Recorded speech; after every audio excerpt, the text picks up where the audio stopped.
Hey guys, Alex here, and we're back for another video. So in this one, I'm going to show you how I use my CRM, which is Podio.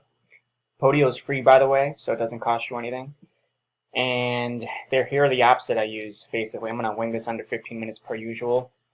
But yeah, here are the apps that I use. Honestly, I don't even use all of these apps. The only two that I really use are the buyer leads and the seller leads, and I guess the whiteboard sometimes. But yeah, so let's go into one of these. Again, you can see here, this is really the main reason why I use this, is because of the task. And what it does is notify me whenever it's time to follow up with somebody. So let me click on one of these apps, Seller Leads.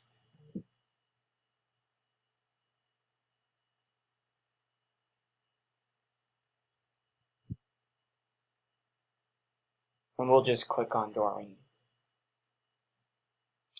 So here I have the name, the date, status. So status, basically, it's either going to be follow-up needed if I sent them options and it's a proposal sent. If I met with them, it's appointment made. We're just basically streamlining the process here. Automated follow-up, this is for someone who has not responded. So let's say they're a lead. And by the way, they only come into Podio if, after I've spoken with them in person and they're either a maybe or a yes to terms, right? If they said no, I just send them an offer via mail, and they don't go into here. But these are people that have a slight chance of doing business with. So automated follow-up means that they didn't get back to me. So let's say we had a scheduled follow-up call 2 days from now, and they didn't answer my call, they didn't return my text or email.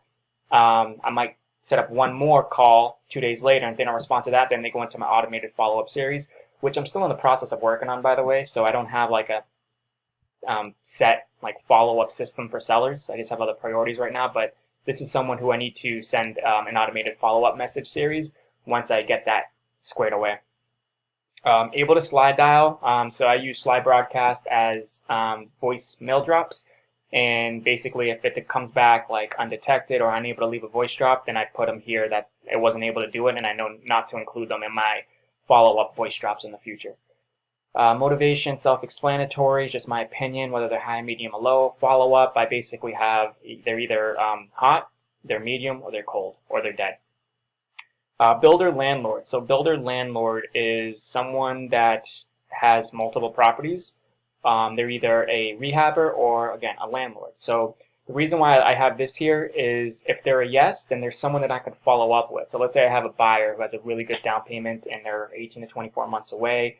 They didn't choose this particular house, but I can contact my other prospects in that area who might have something, and I'll just let them know, hey, did you have anything? I have a good buyer that's looking in the area, just curious if you had anything. So I could just follow up with this list here, and there's ways where you can sort out so you can get to your list of builders and landlords. Lead type, it's either going to be a for sale by owner, for rent by owner, expired. I'm probably going to include website here because I'm starting to get website leads now. The source for now is Craigslist, Zillow, or entry only. Whether they're considered terms, phone number, email, address, single family home. I don't really include this detail now unless it's time for like an appointment or something like that, then I'll include that. Condition, this is just so if it's a brand new renovated house, then it needs none. If it's like an 8, 9, like a 7, 8, 9 out of 10, it's good. If it's like a 6, it's fair. I hardly ever talk with properties that are in bad condition or need a gut rehab. Obviously the ask price, the ask rent, if we talked about that far. So for price, for a kind of an estimate in the beginning, what I do is I take 3 values and I use the average of them. So I use Rameem, which is part of my MLS subscription. I use Zillow and I use Redfin. And I come up with the average of these numbers. That's my initial opinion of value. Rent I just get from Rameem. You can also get this from Zillow. Free and clear, no means they have a loan. If I didn't get the loan balance, then obviously it's a question mark. If I've asked them their principal, interest, tax, and insurance, I put that there. If they're current, if they're not current, how much are they behind? Whether the place is owner occupied, tenant occupied, or vacant. When did they want to move? If there's a tenant in there, what's their rent, their reason for selling, and any additional notes. All right. The most important, there's really 2 reasons why I use Podio. Well, 3 reasons, I guess. I mean, all I really need at the end of the day, at this stage in my business, is simply a place where I can input information, right? So it's saved in the future where I can go back to it. And again, so here are some more information notes that I put after each conversation. And a way to follow up, right? So a way to create tasks. And again, if I show you, let me get out of this.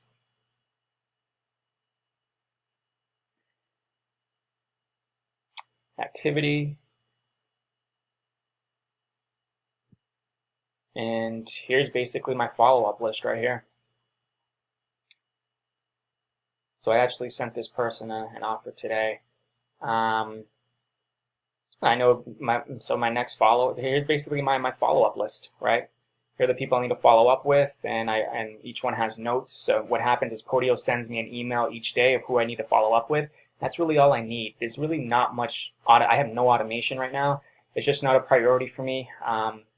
Once I start doing more deals and I streamline the process and I get better at my buyer systems, then this is going to be my next priority, is actually setting up like email campaigns that go out, automated mailers that go out to my existing list, automated voice drops, automated text messages, things like that. Just automate the entire follow-up process, which I don't have right now, which is costing me appointments, it's costing me contracts, but there's no point in me getting a bunch of contracts if I'm not able to close them all, right? So that's kind of a thing you want to keep in mind. You want to handle as much as you can, but not too much, right? There was a point where I had multiple properties under contract, and it was just too much in addition to my other full-time job, right? So you want to keep this, maybe try to aim for like 2 to 3 contracts. That's probably what you can handle in the beginning until you close 1 or 2, and then you might get some more help either with VAs, or eventually you might want to get a buyer's agent. Then you can start streamlining this process. But again, this is just what I use from now. I'm just showing you a snapshot of what my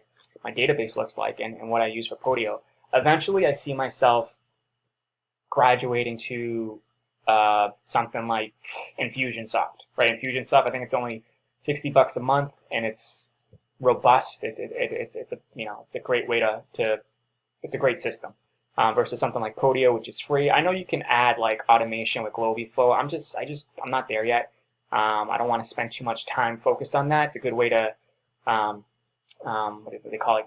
Get into minutia and like try to figure out and create systems when you're not even having leads or talking to people. So my focus right now is getting sellers, getting properties under contract, and closing them.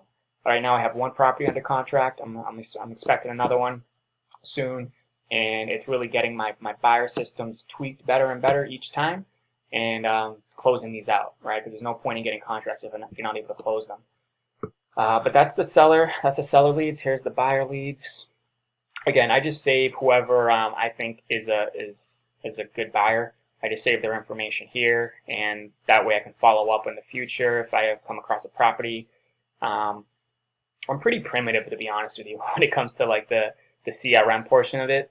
That's why I was a little hesitant to share this with you, because it's probably not going to be the best example for you. But again, I'm just very transparent. I show you what I have going on right now, and maybe it might help you at this stage in your business. So those are all the leads that I have. What else can I say? I guess that's pretty much it. Let me see if there's anything else I can add in here. Pretty much went through everything, and yeah, so that's all I had for you guys. If you have any questions, feel free to ask them in the comment section. Once again, every single week I post at least 1 seller call or 1 buyer call lives, and those go private within 24 hours. So if you have any, if you want to get access to those, be sure to subscribe, be sure to hit the bell, and thanks for watching, guys. Look out for the next one.